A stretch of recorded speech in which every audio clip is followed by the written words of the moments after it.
Olá pessoal, vamos dar início então a uma conversa sobre uma atividade de geofísica relacionada a gravímetros absolutos e relativos.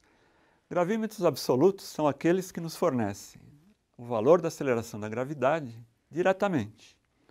E os relativos necessitam de conhecimento do valor da aceleração da gravidade num dado local, da melhor maneira possível, para que se possa conhecer o valor da aceleração da gravidade num outro local. No caso de gravímetros absolutos, nós vamos utilizar uma versão bem simples de um pêndulo simples. E no caso de gravímetros relativos, nós vamos usar um gravímetro denominado de cordas vibrantes. Então vou começar a falar inicialmente sobre o gravímetro absoluto, que é o pêndulo simples. No nosso caso aqui, nós temos um conjunto relativamente simples, uma base com a marcação de ângulo como referência, que eu já vou explicar para que serve, um local para que a gente possa rosquear essa haste, e nessa haste nós temos uma borboleta que nós podemos regular. Então eu posso rosquear a haste aqui e dou o aperto final com a borboleta, deixo ela perpendicular aqui essa face. E aí temos aqui a linha com o nossa bolinha, que é o nosso pêndulo. E a ideia é que a gente coloque esse sistema na borda da bancada para que a gente possa fazer variações do comprimento que possam chegar até 1 metro. E enrolando umas 2 voltinhas aqui é o suficiente. E a gente pode, para evitar que escorregue, prender com esse ganchinho aqui, ok?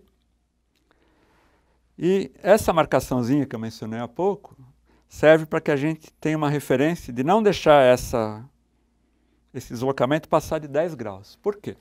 Para pequenas oscilações, que não devem passar de 10 graus, o período de oscilação, lógico, desprezando-se a resistência do ar, é relacionado com o comprimento do pêndulo dessa forma. T igual a 2π raiz de L sobre G.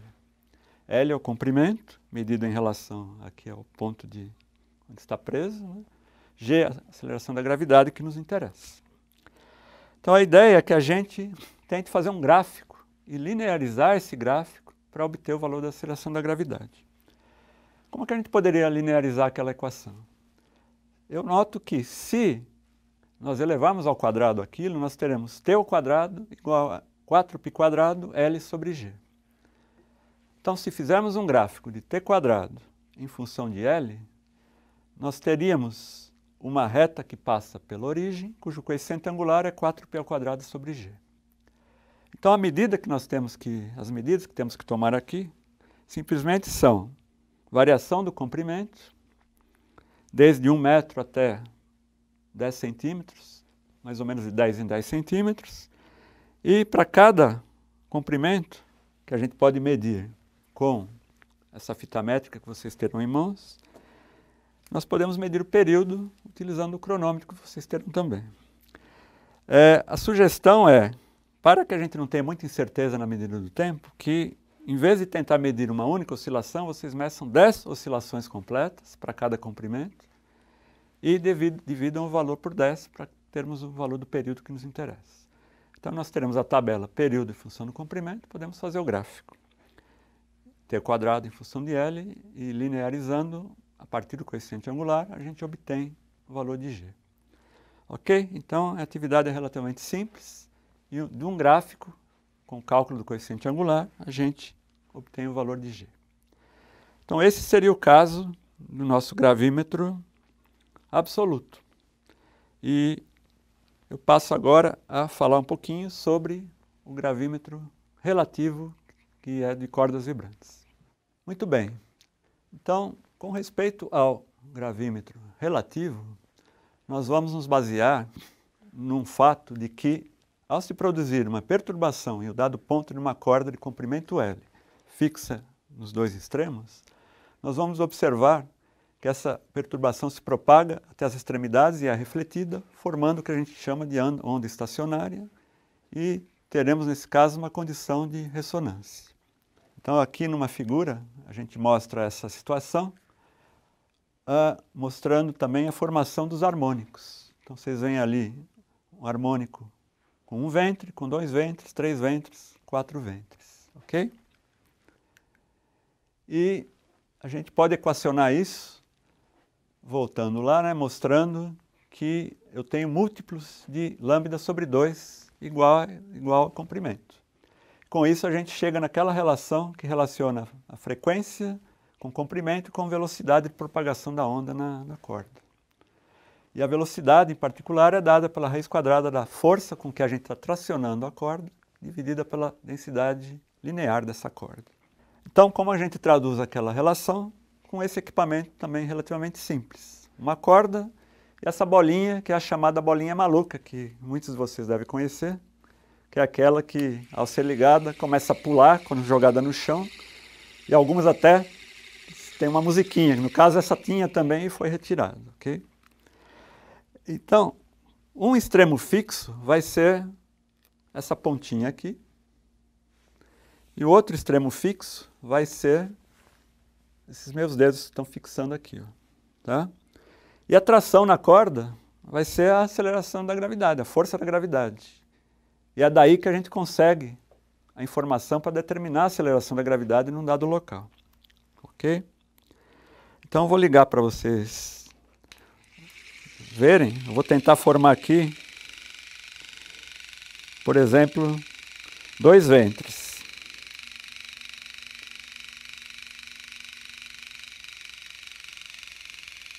Dá para perceber? 2 ventres aqui, ok? Então vejam, nessa situação, a gente poderia medir o comprimento. É isso que nós vamos fazer, medir o comprimento daqui desse extremo até o outro. Ok? Isso vai ser a informação importante que a gente vai precisar. O número de ventres, que são 2, e o comprimento. Ok? Vou desligar. Por que esse comprimento é importante? Aí vem, isso aqui é uma ilustração do que eu acabei de fazer, vem isso aqui, ó. Se eu conheço a aceleração da gravidade num dado local A, e quero achar a aceleração da gravidade no local B, se eu mantiver n igual a 2, eu estou mantendo a frequência constante. Se a frequência é constante, significa que raiz de FA sobre LA é igual a raiz de FB sobre LB, naquela relação que eu mostrei no slide anterior. E se FA e FB são MGA e MGB, o valor conhecido num dado local A, e o GB é o valor desconhecido, eu chego nessa relação final, que o GB sobre o GA é o LB sobre o LA ao quadrado. Qual é o local A para a gente? O local A para a gente vai ser no nosso laboratório, cujo valor de G a gente conhece, aproximadamente 9,78 metros por segundo ao quadrado. Muito bem, agora, como é que a gente faz isso para um local B, né? Qual vai ser o nosso local B? Então aí, para fazer uma coisa bem didática, qual é a nossa sugestão? A gente vai simular o local B como sendo o planeta Júpiter. Por que isso? Porque o planeta Júpiter tem uma aceleração de gravidade bem maior que a da Terra. O valor de Júpiter que nós temos aqui, que nós coletamos para a aceleração da gravidade é aproximadamente 24,8 metros por segundo ao quadrado. Isso dá aproximadamente 2,53 vezes a aceleração da gravidade, 9,78. Como a gente simula isso? A gente não está em Júpiter. O que vamos fazer? Nós vamos pendurar aqui no outro extremo da bolinha uma garrafinha que pode conter até 300 mililitros de água para simular uma atração maior. Então, em vez de ter a mesma massa, é isso que na verdade aconteceria, nós teremos a mesma massa. Mas como a gente está simulando, a gente vai simular o aumento da gravidade colocando uma massa maior. De forma que, para simular Júpiter, eu tenho que ter esta massa mais a massa de garrafinha mais água igual a 2,53 vezes a massa da bolinha. Nós aferimos essa massa com as pilhas já, é da ordem de 170 gramas, mas a gente pede para vocês, para acertar a quantidade de água a ser colocada na garrafinha, que meçam novamente essas massas, de forma que a coisa seja feita direitinho. Então, o que nós fizemos, isso aqui tem aproximadamente 170 gramas, e o total teria que ser 430 gramas, que é 2,53 vezes os 170. Então, isso aqui, aproximadamente, garrafinha mais água, deveria ter 260 gramas, ok? Então, a ideia vocês aqui têm, para manter o equilíbrio, 2 ganchinhos, a gente teria que segurar os dois juntos e prender pelo ganchinho da garrafinha, tá? Então, vou tentar prender aqui, os dois juntos, ok? Tendo aqui isso colocado, eu tenho uma simulação do que seria a força com que esta massinha, só a bolinha azul, estaria sendo atraída em Júpiter, por meio dessa garrafinha, ok? Eu vou tentar novamente reproduzir o n igual a 2, para que valha aquela relação, né? Eu tenho a mesma frequência, então eu posso utilizar aquela relação. E o que a gente espera aqui? Que para n igual a 2, se eu estou no local com aceleração de gravidade maior, eu deveria ter um comprimento maior. E outra coisa que é importante, não só nesse caso como no anterior, sem a garrafinha, é que a gente tente ligar a bolinha já com o fio com um dado comprimento, não muito pequeno, para evitar que ocorra muita vibração. Isso a gente notou que quando a gente começa com um comprimento menor, quando a gente chega no primeiro ventre, normalmente isso começa a vibrar. Então, se a gente começar aqui de cima, a gente minimiza esse efeito, tá? Então vamos lá, né? Tentar achar novamente agora n igual a 2. Então aqui aproximadamente a gente já tem. Eu tenho só que fazer pequenos ajustes para maximizar a amplitude da vibração, para ter um bom valor. Então é aproximadamente aqui. Ok? Claramente a gente nota que o comprimento é maior, né, que o anterior. Então se eu medir o comprimento agora daqui, com a fita métrica que vocês têm, até o ponto onde está preso lá, eu tenho o LB. E conhecendo o LA, eu faço a razão, elevo ao quadrado. Conhecendo também o GA, eu acho o GB. Ok? E no final da atividade, é pedido para os alunos fazerem um cálculozinho exatamente sobre aquilo que eu mencionei há pouco, né?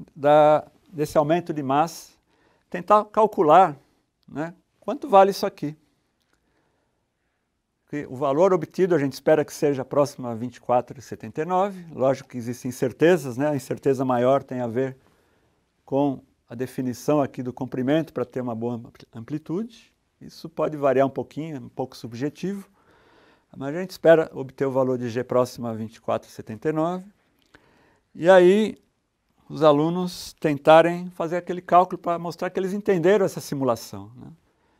Que esse aumento de massa aqui está simulando o aumento da força, que na realidade o que a gente teria é a bolinha sem a garrafinha em Júpiter, né? E também é pedido para os alunos fazerem uma rápida pesquisa na internet para achar em que planeta a gente estaria com aquele valor que eles obtiveram. Então a gente espera que eles concluam que é Júpiter, principalmente porque, de propósito, a gente escolheu Júpiter, primeiro por ser um valor muito diferente do valor da aceleração da gravidade na Terra, e também porque os outros planetas têm valores de aceleração de gravidade muito próximos do da Terra. Então Júpiter realmente se destaca, e por isso que a gente escolheu Júpiter para ser uma coisa relativamente simples e didática. Eu encerro aqui a minha conversa com vocês, e eu desejo a todos um bom trabalho. Obrigado.